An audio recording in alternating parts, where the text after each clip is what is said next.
It's just crazy to me that someone could go to jail for stabbing their significant other and then be let out of jail. It doesn't make sense. There are people in jail for selling weed, like non-violent crimes. It doesn't make sense. Anyway, I swear I was not going to comment on this, and I have not, because it's triggering for me, low key.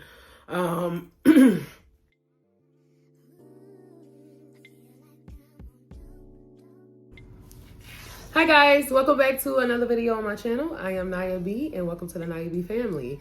So I have tried to film this video a few times, and I will insert clips or a clip of the last time I tried to film it. Because it's so triggering to me and it's so personal, my thoughts were all over the place, even after writing a list. So I've written another list, a better list, to keep it focused, and bear with me if I go off the deep end. So by the title of this video, you already know what we're going to talk about. I have had personal experiences with domestic violence, and toxic relationships and abuse. And I've been seeing it a lot more lately on social media with people I know who are going through it or have been through it and still trying to recover from it. And so this video in particular is about domestic violence and how to get out of a situation, and tips to help you have a plan to get out of that. These tips can apply to someone who has been molested, who has been raped, who has been emotionally, verbally, any type of abuse you've encountered. These all can apply to anyone who is in this type of situation. Also, I will be doing a part 2 about how to recover. I would say that I am 75% recovered from my situation. I still have a way to go, but I'm in a place where I think, we will see based on this video, I think that I'm able to help someone else and to let someone else know that you are not alone. You are not alone. So let's get into it. The first tip is to gain confidence. Now, last week's video was about getting confidence, how to build your confidence and boost your confidence up. So if you have not watched that, please go watch it, because I'm not going to go into much detail about this one. But you have to believe that you are worthy of more, that you are loved, that you are protected. You have to believe that in your soul, despite what that person, that abuser, is telling you, you have to believe that you are worthy of what you deserve. Once you get that mindset, once you understand that part about it, then everything else will follow through successfully. Because you could have been in a situation where you have left before, where you have broken up with the person and some stuff happened or whatever, and you still found yourself right back where you were. I understand. I've been there. So, but the first thing you have to do is to understand that you are worthy of better, that you were not put on this earth to go through something like this, that you are worth more, that you love yourself more, that you are worthy of getting everything you deserve, and you do not deserve trauma. You do not deserve to go through trauma. So stop putting yourself through the trauma, in the cycle of putting yourself through trauma. The second thing is to secure shelter. If you are not living alone, if you are living with this person, both of your names are on the lease, then you need to figure out a plan to get you some shelter. So you can go to a shelter.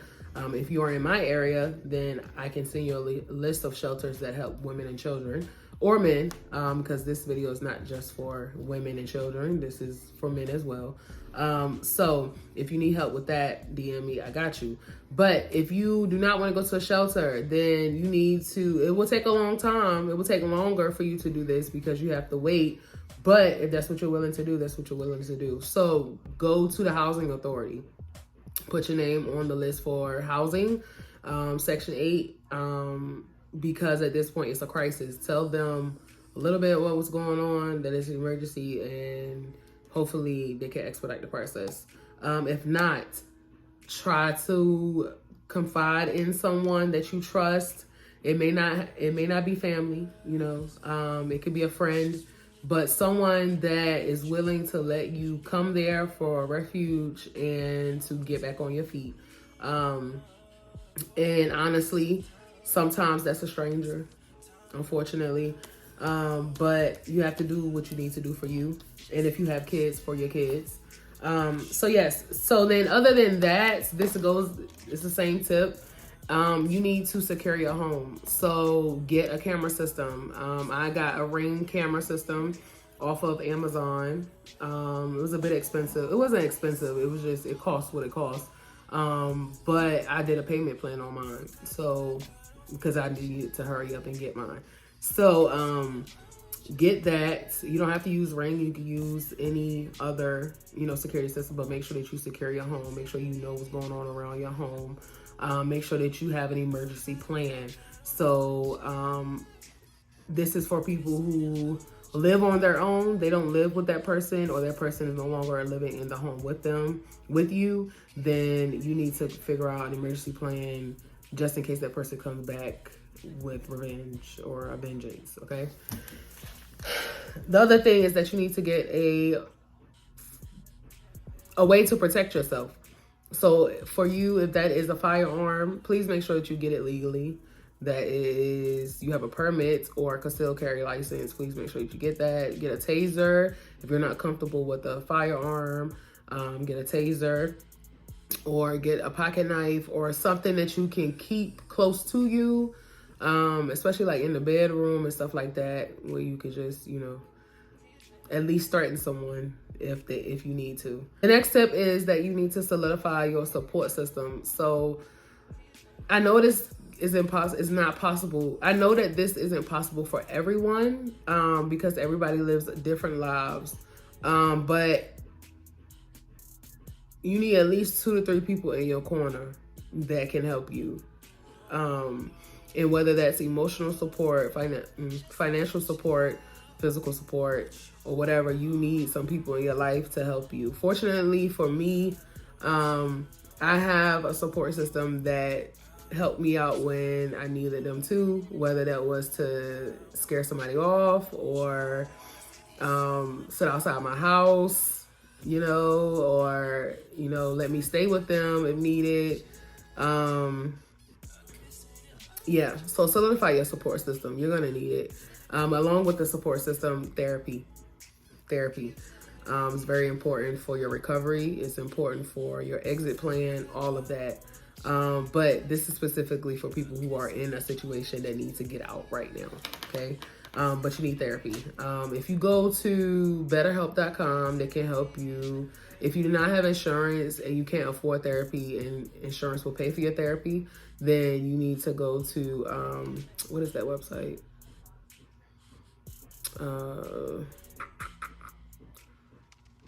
Healthcare.gov. I believe that's the website.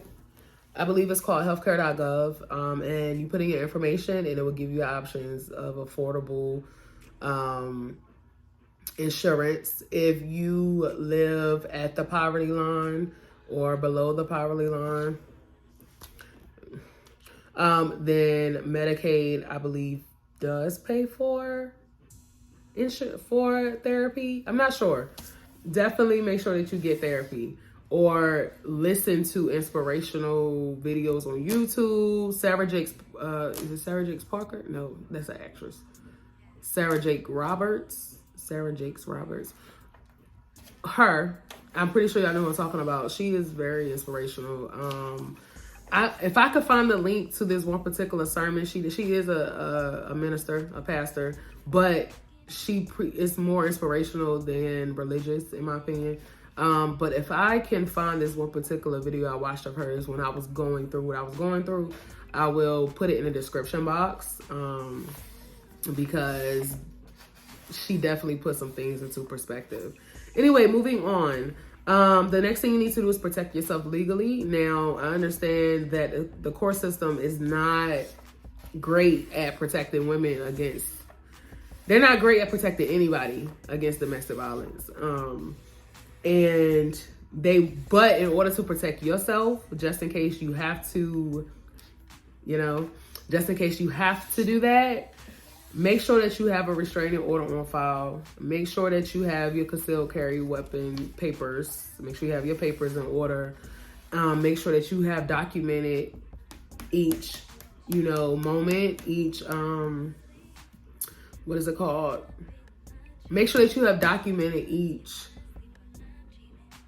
moment of abuse. That I can't think of the word I'm looking for. That way, that if shit hit the fan, you have documentation that you are acting in self-defense. I hope that makes sense.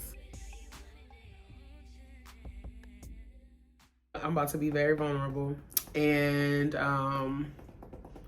I am about to tell a piece of myself that I'm not happy about, that I'm not proud of, and that I'm truly embarrassed about, because logically speaking, that what I did was not Nya. So anyway, so at some point in my relationship, I had to go down to the sheriff's office and file a restraining order. I had to speak to the judge. That day was so draining, so emotional, so out of my element. It was just very, very strange. Like I know what occurred that day, but it's like a whirlwind, because so many things happened, and it was a very, very, very long day. So anyway, I went to the sheriff's office. I had to file a restraining order. Before the restraining order could take place, I had to speak to a detective. And then, for those of you who don't know the process, this is me telling you what the process is in Halifax County. So anyway, I had to speak to a detective. The detective was a woman. I cannot think of her name right now, but she was supportive. So then I had to tell her everything that had occurred from beginning to end in that relationship. Well, up to that point in that relationship. And then after that, I had to write everything I just told her on paper. And then she talked to me, told me what the rest of the process was. I was able to ask questions. If you know me, I'm very inquisitive, so I had a lot of questions, because I was just so nervous and so scared. Like I felt like I was just like the size of an ant in that moment. And so anyway, after that, they set up a emergency appointment for me to speak to the judge. The judge, not a fan. She was not supportive. And in some way I understood why, because she kind of told me, and then I'll just say what happened. So anyway, she wasn't supportive. And then, so she granted the restraining order. So then after that, I think I had to go to the hospital to get some documentation there. And then I ended up going home. I was depressed for a whole week. I had to call out of work for a whole week almost. And all I could do was just sit in my living room floor and just rock back and forth and cry. All I could do was just cry for 3 days. I didn't eat, I didn't drink, I didn't sleep, I didn't do anything. For 3 days, all I could do was just rock back and forth and cry. I never felt, ooh.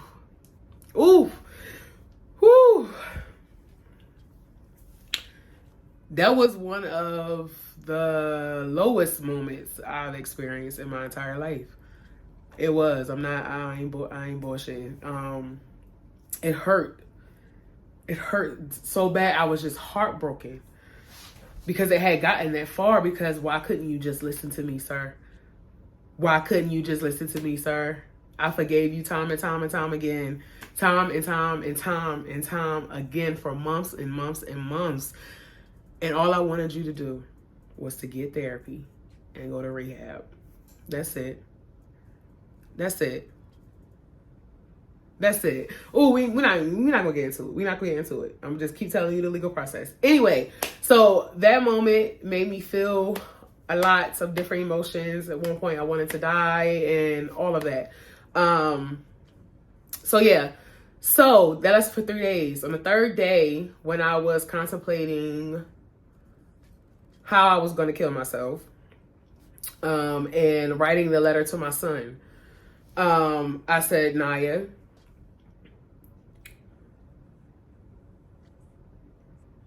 this should not stress you out to this point.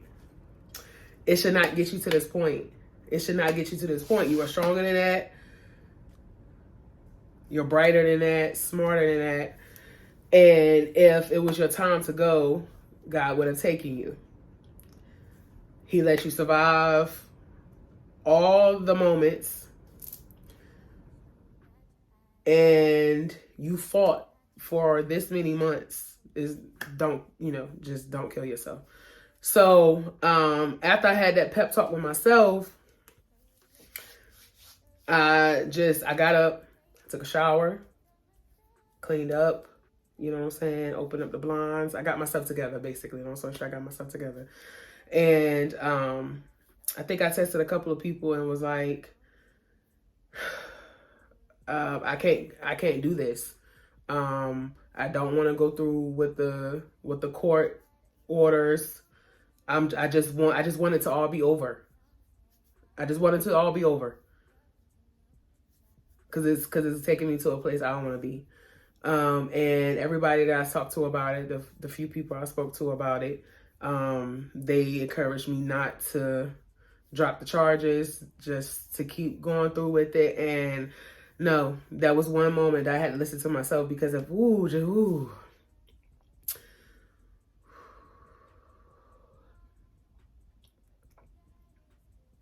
that was one moment where I truly had to listen to myself. I could not take anyone else's thoughts into consideration, anyone else's opinions into consideration. And I think it was because I knew what I had just experienced for those 3 days, and they didn't know. Nobody else knew.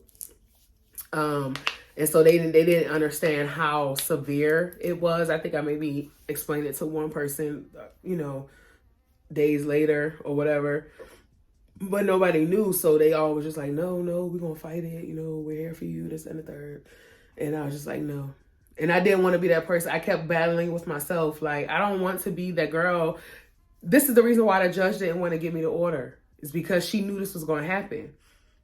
And I swore to her, like, no, this is, not going to happen. Whatever. I'm going to go through with it. Yeah.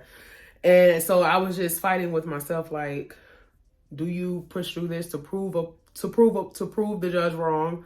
I'm working on it, but I like to prove people wrong. I've been like that my whole life because people underestimate me, and I have to prove to them that.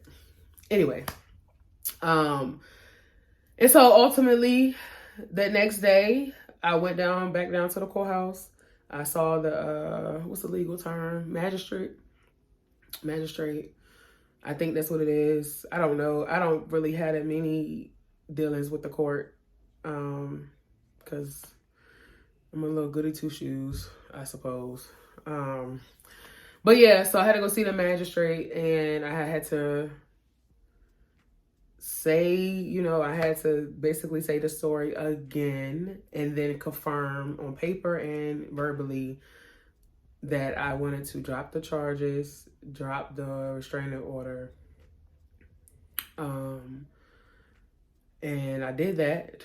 I walked out the courtroom, and I felt like the world was off of my shoulders.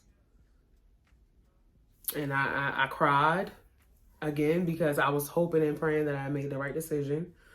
And I had to make peace with my decision. No matter how many consequences could have come from that, but I had to make peace with my decision. And a part of me, other than proving the judge wrong, I didn't want him to be out here hurting other people. That was also in the back of my head, that I don't want another young lady to have to go through what I went through. And what's even more crazy, this is why I told y'all it's embarrassing, but I'm gonna tell you this little part, and I'm gonna just end the video. What's even more crazy, even after all of that happened, about a month later, I was back with him. That's why I said it's embarrassing. It's sad, it's shameful, but that's how much I love myself. That's how much I love myself. And now at this point, I wish a motherfucker would. Please, please, please, because I might black out and never stop hitting you and attacking you because I'm gonna start thinking about other people that hurt me before. So please don't come in with that bullcrap. Anyway, if I put this video out, you just watched it. Because I don't know if I'll put it out. The way I'm feeling right now is like, I don't know if I'm ready to expose myself in this way.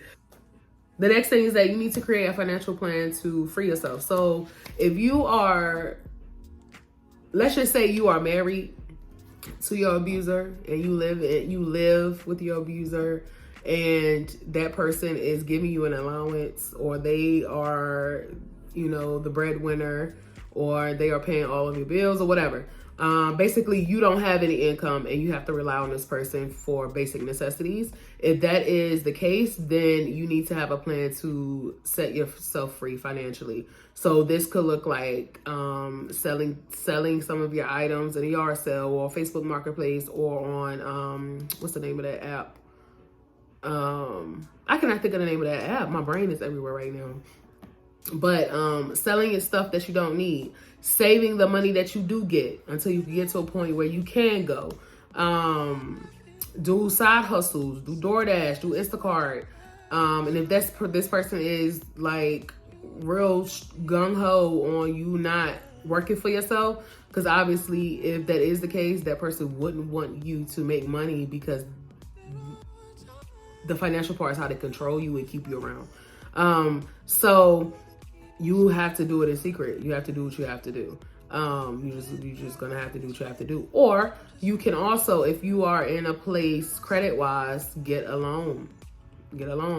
To get yourself together, to get out.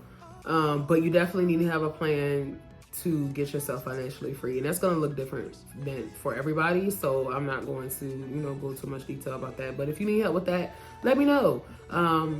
Part of my job is career planning, so I could definitely help you out with that. Yeah, so that was kind of rushed, but that's because I cannot talk about this for a long time without going off the deep end and going on a tangent and speaking a lot about my personal experiences. As you can see, whether I put it before I started this or put it after. But yeah, if you are stuck and you need help getting out, please DM me. Or DM someone. DM someone you trust, call somebody that you trust. Yeah, if you DM me, of course it's confidential. It's always confidential. If you pay attention on my social media, I black out people's names and pictures and stuff like that.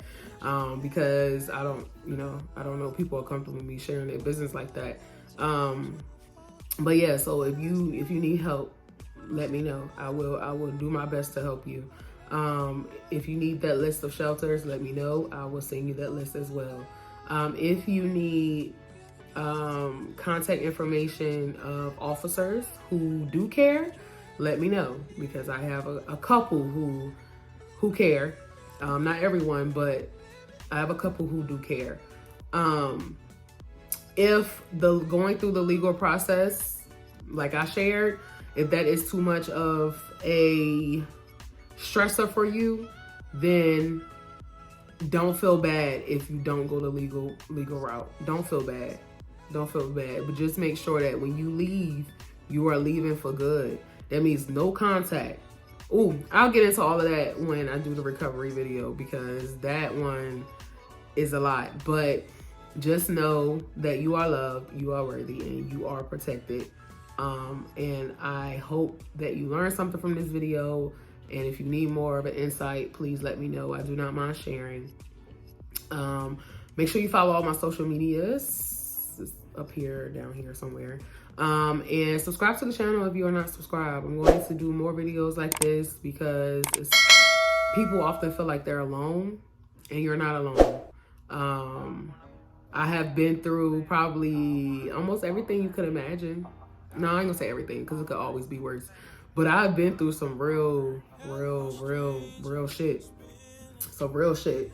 And yet here I am. here I am, still flourishing, still making it, still alive, and still handling business and doing my thing. So it's a long road. It takes a lot to get over something like that, especially when it comes to relationships and, you know, trying to date again and be involved with somebody else and all of that.